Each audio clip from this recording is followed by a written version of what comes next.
দেখো আমরা সপ্তম শ্রেণী, যে শ্রেণী এটা সপ্তম,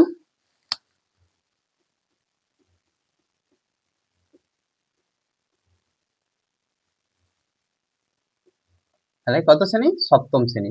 পূর্বপাঠের পুনরালোচনা নিয়ে অঙ্ক করব। দেখো এখানে নিজে করি পেজ নাম্বার 2 এ, পেজ নাম্বার 2 নিজে করি, নিজে করি এখানে 1.1 এ কিছু অঙ্ক দেওয়া আছে, সেগুলো আমি সলিউশন করার চেষ্টা করছি। দেখো 1 নাম্বার যে অঙ্কটা দেয়া আছে, 1 টাকার 1/2 অংশ সমান কত পয়সা? 1 টাকার 1/2 অংশ সমান, একটা শূন্যস্থান দেওয়া আছে, তো পয়সা, মানে কত পয়সা বার করতে হবে। দেখো এখানে টাকার অংশ টাকা আসবে, পয়সার অংশ পয়সা আসবে। তাহলে এটা যখন সলিউশন করব, কি করব?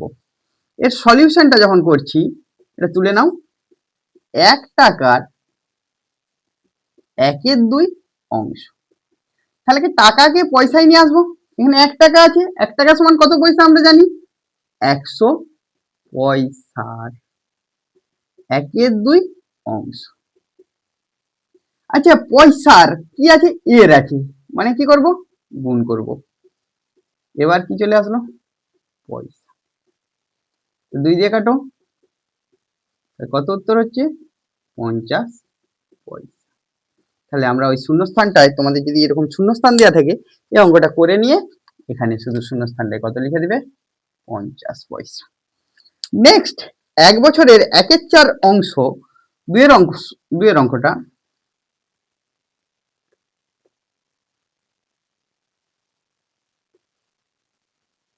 1 বছরের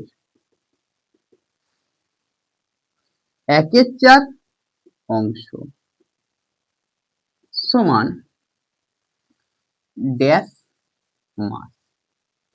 তাহলে বছরের অংশ নিশ্চয়ই মাস হবে না, তাহলে বছরটাকে কিসে নিয়ে আসবো? একই রকম ভাবে মাসে নিয়ে আসবো। 1 বছরের, সলিউশনটা লাল কলমে নাম, সলিউশন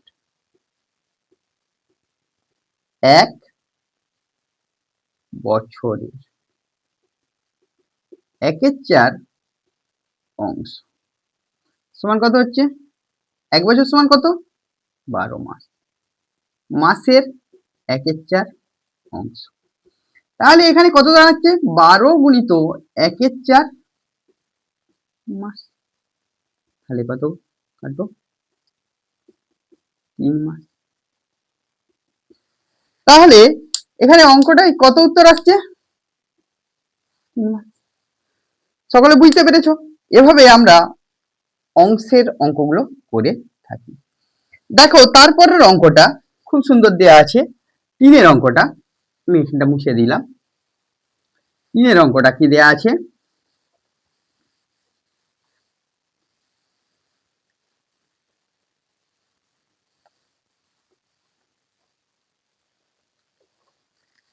তিনের অঙ্কটা, 3 নম্বর অঙ্কটা দেয়া আছে 4 টাকার 5/8 অংশ। 4 টাকার 5/8 অংশ সমান, একটা শূন্যস্থান টাকা, একটা শূন্যস্থান পয়সা। তাহলে এখানে দুটোই আনতে হবে। দেখো আমরা আগে প্রথমে 4 টাকাকে পয়সায় করে নেব। সলিউশনটা যখন করছি, দেখো তোমরা 4 টাকার 5/8 অংশ আসছে সমান 4 টাকা সমান কত হয়? 1 টাকা সমান 100 পয়সা, 4 টাকা সমান কত হচ্ছে তাহলে? 4 টাকা সমান 4 গুণিত 100 পয়সা সমান কত হচ্ছে? 400 পয়সা। তাহলে এখানে লিখবো 400 পয়সার 5/8 অংশ। তাহলে কত হচ্ছে? 400 গুণিত 5/8 পয়সা। তাহলে 8 দিয়ে কাটো, আচ্ছা এটা তাহলে কত হচ্ছে 50 গুণিত 5, 5 5 25, বা তোমরা এই গুণটা করে নিতে পারো, এখানে আমি লিখে দিয়েছি পয়সা। এবারে এত পয়সা সমান ক টাকা হয়? 250 পয়সা সমান কত? 100 দিয়ে ভাগ করবো, ভাগফলটা টাকা হবে, ভাগশেষটা পয়সা। তাহলে এইটা পয়সা, এটা টাকা। তাহলে এখানে কি হচ্ছে 2 টাকা 50 পয়সা। তাহলে উত্তর কি বেরোলো 2, আর এটা 50। তারপরের অঙ্কটা দেখো, 4 অঙ্কটা 2 কিলোগ্রামের 1/5 অংশ বার করতে বলেছে। তোমরা কি করবে 2 কিলোগ্রামের 1/5 অংশ বার করবে, এভাবে করবে। একই রকম অঙ্ক, 2 কিলোগ্রামের 1/5 অংশ, কত অঙ্কটা 4টা। 2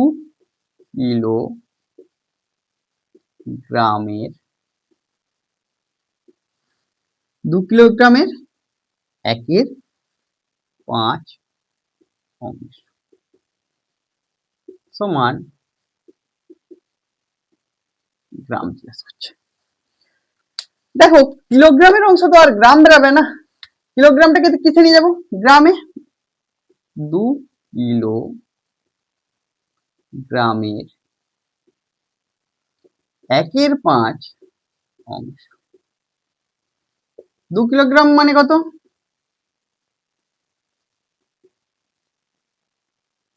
1 কিলোগ্রাম সমান 1000 গ্রাম, এর নাহলে করে নিবে সাইডে। 2 কিলোগ্রাম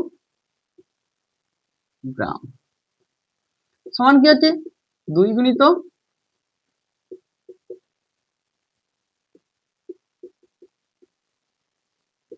2000 গ্রাম। তাহলে এখানে আর করবার দরকার নাই, ওখানে যদি করো, আচ্ছা হলো না, হ্যাঁ দেখো এটা সমান তাহলে কত হচ্ছে 2000 গ্রাম 1/5 অংশ সমান 2000 গুণিত 1/5 গ্রাম, এর আছে উচ্চারণটা।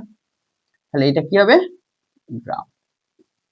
তাহলে এখানে কি হচ্ছে 5 দিয়ে কাটো, 4 দুটা শূন্য, কত গ্রাম হচ্ছে 400, কত গ্রাম 400। তাহলে উত্তরটা এরকম লিখে দেবে। 5 দাগের অঙ্কটা তোমরা দেখো, 5 দাগের অঙ্কতে কি বলছে, অঙ্কটা বেশ স্বাস্থ্যবান। 5 litre 2 decilitre, 5 litre 2 decilitre, 5 litre 2 ডেসিলিটারের 1/2 অংশ সমান dash litre litre dash decilitre, decilitre. দেখো তোমরা 5 লিটার 2 ডেসিলিটার আছে, এখানে আমরা যদি কিলো হেক্টর ডেকা লিটার ডেসি সেন্টি, তাহলে লিটার থেকে ডেসিলিটার, এখানে আমরা সলিউশনটা যখন করব তখন কি করব, প্রথমেই করে নিই 5 লিটার 2 ডেসিলিটার সমান, লিটার থেকে ডেসিলিটার যেতে গেলে এক ঘর যেতে হচ্ছে, কিলো হেক্টর ডেকা, কিলো হেক্টর ডেকা লিটার, তারপরে কি লেখা হয় ডেসি। তাহলে এক ঘর যাওয়ার জন্য কত দিয়ে গুণ করতে হয় 10 দিয়ে, তার সঙ্গে সেই বাকি ডেসিটা যোগ করতে হয়, তাহলে সেটা হলো ডেসি, নিচে আসলো ডেসিলিটার। তাহলে 50 যুক্ত 2 ডেসিলিটার, তাহলে 52 ডেসিলিটার চলে আসলো। এবার অঙ্কটা আমরা করব, তাহলে 5 লিটার 5 লিটার 2 ডেসিলিটারের কত অংশ বলেছে? 1/2 অংশ সমান। দেখো এখানে বেরিয়ে গেছে 5/2 সরি 52 ডেসি লিটারের 1/2 অংশ সমান 52 গুণিত 1/2 ডেসি লিটার। তাহলে এখানে ভাগ করো 26 26 আর আগে 26 ডেসি। আচ্ছা বাবা 26 ডেসিলিটার বেরিয়েছে, 26 ডেসিলিটারকে আমরা যদি 10 দিয়ে ভাগ করি সেটা লিটারে আসবে, ভাগফলটা লিটারের আর ভাগশেষটা ডেসিতে। এটা ডেসি, এটা লিটার। তাহলে উত্তরটা কি লিখবো? 2 লিটার 6 ডেসিলিটার। তোমাদের যদি এই গণিত পাঠশালার ক্লাস ভালো লেগে থাকে তোমরা পরপর ক্লাসগুলি দেখতে থাকো এবং বন্ধুদের মধ্যে শেয়ার করো এবং ফেসবুক পেজে যেও গণিত পাঠশালাকে ফলো করো এবং ইউটিউবে সাবস্ক্রাইব করো। নমস্কার।